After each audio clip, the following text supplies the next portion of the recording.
안녕하세요. 2023년 11월 22일 태국 뉴스입니다. 록부리 원숭이 뷔페 축제가 2023년 12월 26일 개최됩니다. 록부리 시내에 위치한 와프라 뿌란삼요 사원에서 오전 10시와 정오, 오후 2시와 4시 과일과 음식을 원숭이들에게 제공하는 행사입니다. 록부리는 방콕으로부터 150km 떨어진 아름다운 역사유적 지로 수천 마리의 원숭이들이 영역 다툼을 벌이는 영상으로 유명해진 곳입니다. 방콕 룸피니 공원에서는 12월 8일부터 18일까지 적십자 자선박람회가 개최됩니다. 왕실 프로젝트와 공공 및 민간단체의 다양한 향토 음식과 공예품, 전국의 지역 특산품을 판매하는 부스가 들어서며 무대 공연과 경품 추첨 등이 있을 것이라고 합니다. 태국 남자축구 국가대표팀 감독인 마누 폴킨 감독이 월드컵 예선전에서 부진한 성적으로 경질되면서 후임으로 일본의 이시이 마사타다 감독이 결정되었다고 합니다. 이시이 감독 내정자는 일본의 전 축구 선수 출신으로 현재 축구 지도자로 활동하고 있었는데 이시이 감독이 선임되면 태국팀의 두 번째 일본인 감독이 됩니다. 방콕과 수도권의 초미세먼지 오염 농도가 상승하고 있으며 건강에 영향을 주는 지역이 51개로 늘어났다고 합니다. 오염통제국 의노는 24일까지 오염 농도가 상승할 것이라면서 야외 활동을 줄이고 외출 시에는 마스크를 착용해달라고 당부했습니다. 내무부가 총기 소지 면허증 신규 발급을 1년간 금지하는 명령서를 발부할 준비를 하고 있습니다. 이것은 총기 범죄를 줄이기 위한 것으로 군인과 경찰, 공무원과 그 외 총기 소지가 허가된 사람은 예외로 규정하고 있습니다. 고용국은 한국의 농업 부문에서 일할 계절 근로자 파견을 준비하고 있다고 밝혔습니다. 25세에서 45세 사이의 태국인이 대상으로 한국어 능력 시험이 면제된다고 설명하고 있습니다. 현재 한국의 지자체와 양해각서를 체결했으며 내년 초 모집에 들어간다는 방침입니다. 21일 펫차부리 무앙 지역에 위치한 사원 내 불상이 훼손되는 일이 있었습니다. 경찰은 불상을 훼손한 49세 남성을 체포해 조사를 벌였는데 범행을 시인했다고 합니다. 훼손된 불상은 아유타야 시대의 유물로 전문가들은 유적지의 보존을 위한 대책을 마련해야 한다고 지적하고 있습니다.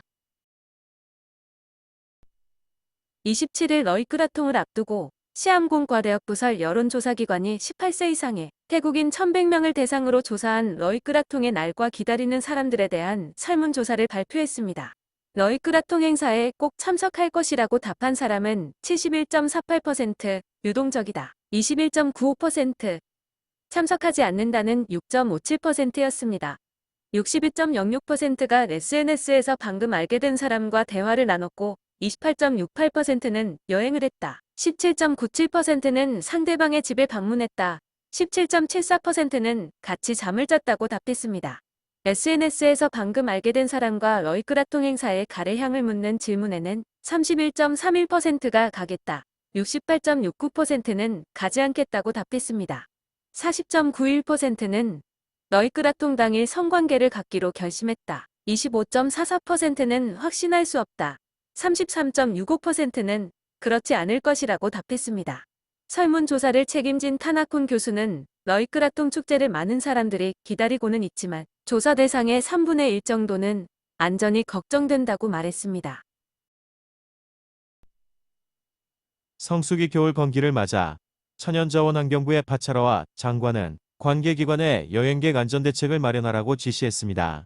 특히 공원 내 숙박시설과 캠핑장으로의 주류 반입을 엄격히 금지하고 쓰레기 처리에 힘써줄 것을 당부했습니다. 방콕 수도권 전철 핑크라인의 무료 운행이 21일부터 시작되었습니다.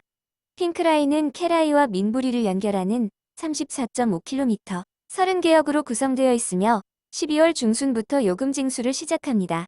21일 오전 11시에는 세타 총리와 관계자들이 핑크라인에 시승하는 행사도 있었습니다. 제72회 미스 유니버스 대회가 엘살바도르에서 개최되어 태국의 안토니아 씨가 2위를 차지했습니다. 세타 총리는 태국의 소프트 파워를 또 한 번 보여줬다면서 안토니아 씨에게 축하의 인사를 건넸습니다. 방콕 빙거우의 쇼핑몰 앞에서 장애가 있는 중국인이 구걸을 하고 있다는 제보에 따라 관련 기관이 조사를 벌이고 있습니다.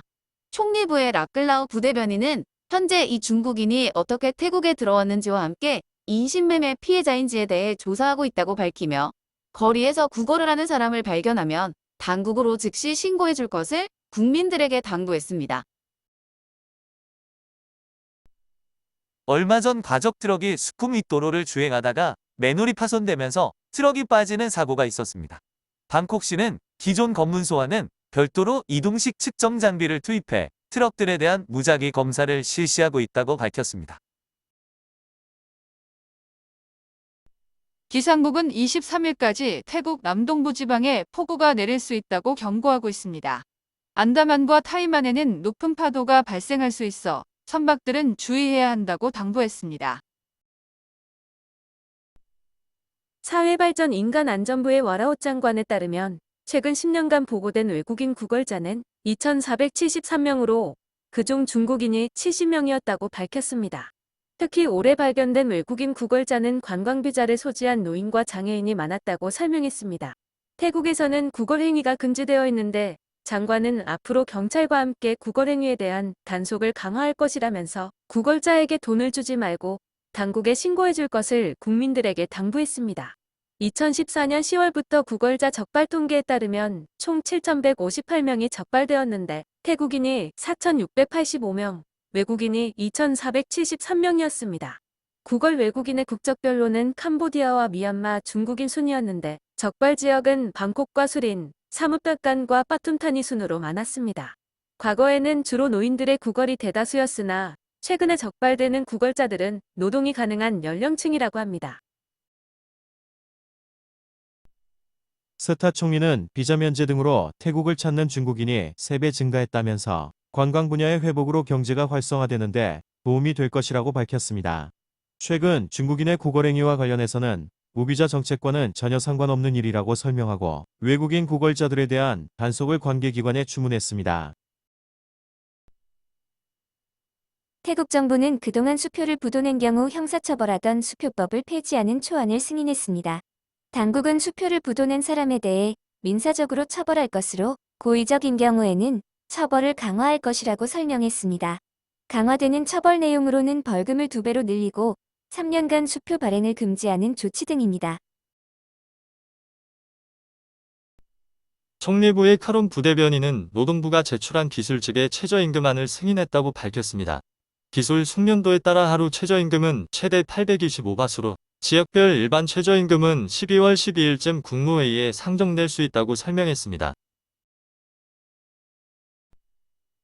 아누틴 부총리 겸 내무부 장관은 초미세먼지 오염 문제와 관련해 화전은 엄연한 불법이라고 강조하면서 전국의 지사들에게 단속을 지시할 예정이라고 밝혔습니다. 태국에서 숲을 태운 사람은 7년 이하의 징역과 14만 바트의 벌금형에 처해질 수 있습니다. 수다완 관광체육부 장관은 올해 태국을 찾은 외국인은 11월 19일까지 총 2,385만 4,242명으로 1조 100여억 바트의 관광 수입을 올렸다고 밝혔습니다. 지난주에만 61만 명이 넘는 외국인이 태국에 입국했는데 말레이시아가 가장 많았고 다음으로 중국과 러시아, 인도와 한국 순이었습니다. 태국 정부는 입국 편의를 위해 출입국 카드 제출을 폐지했으며 중국과 카자흐스탄, 인도와 대만 관광객에 대한 무비자 정책을 한시적으로 도입했습니다. 그동안 요금 징수가 유예되고 있던 지상철 그린라인의 연장 구간의 운임 징수가 내년 1월 중순부터 실시됩니다.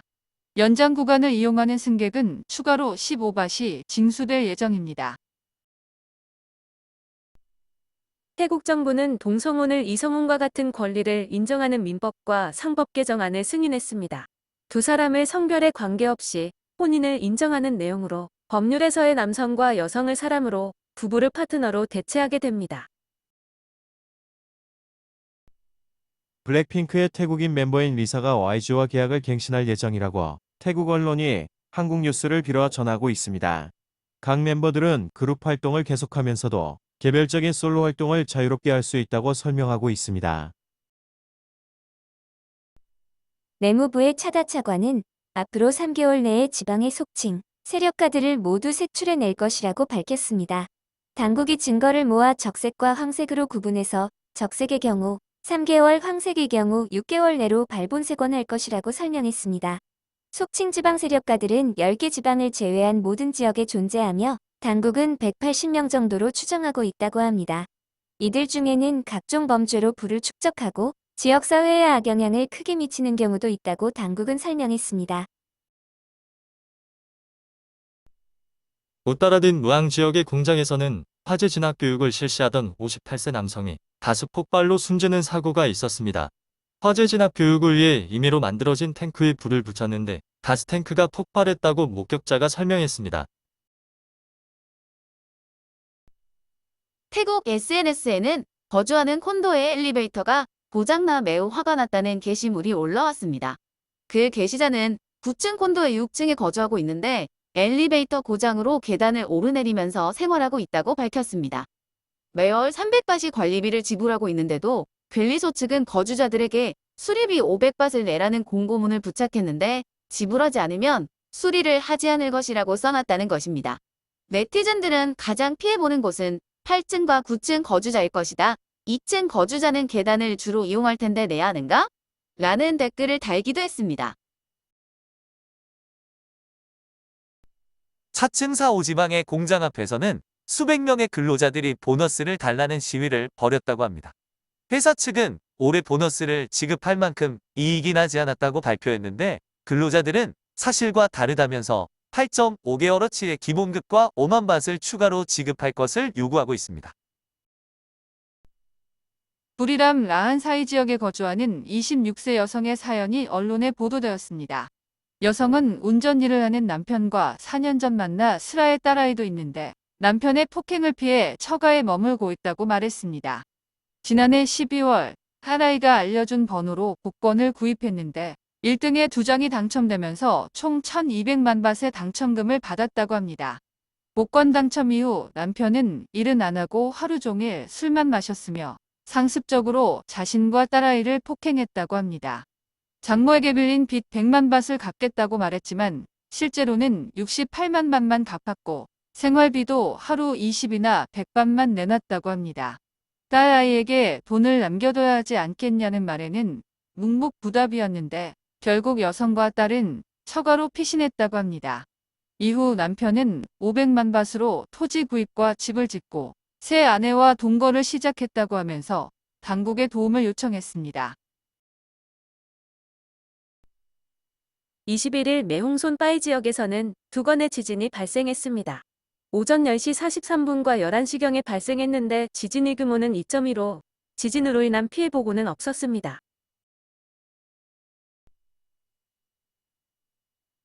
오늘도 시청해 주셔서 감사합니다.